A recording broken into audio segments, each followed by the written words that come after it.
नमस्कार मंडळी, आपल्या सर्वांचं पुन्हा एकदा स्वागत आहे आपल्या चॅनलवर, ज्याचं नाव आहे VRM स्टुडिओ. आणि मी आपला मित्र विक्रांत आपल्याला पुन्हा एकदा नवीन अशा ठिकाणी घेऊन आलो आहे. आणि समोर आपल्याला जे चित्रफितीमध्ये दिसत आहे ती आहे गोदावरी नदी. आणि या गोदावरीच्या नदीच्या एका बाजूला आहे बीड जिल्हा तर दुसऱ्या बाजूला आहे परभणी जिल्हा.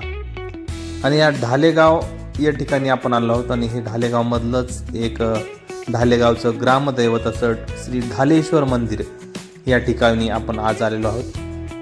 आणि ह्या ठिकाणी श्री ढालेश्वराचं या ठिकाणी आपण दर्शन घेतलेलं आहे.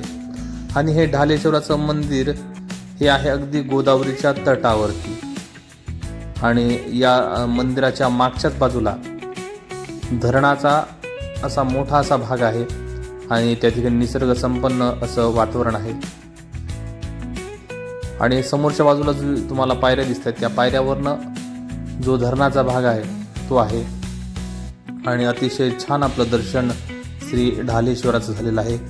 आणि समोर आपल्याला जे दिसतोय रस्ता, ज्या रस्त्यावरनं आपण आलो आहोत तो रस्ता आहे म्हणजे एकीकडे परभणी आणि दुसऱ्या बाजूला बीड जिल्ह्यातील माजलगाव हे तालुके ठिकाण म्हणजे पाथरी आणि माजलगाव यांना जोडणार हे ठिकाण आहे. यानंतर या गोदावरी तटावरच असणारं श्री महात्माजी संस्थान या ठिकाणी आपण आलो आहोत. या ठिकाणी गायत्री देवी, विठ्ठल, महादेव, श्रीराम अशी विविध मंदिरं आहेत.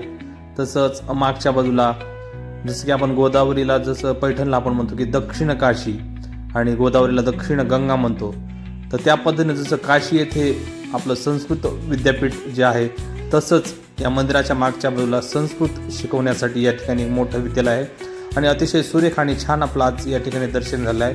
आणि आपण निघालो आहोत परतीच्या प्रवासाला. धन्यवाद, थँक्यू, बाय बाय.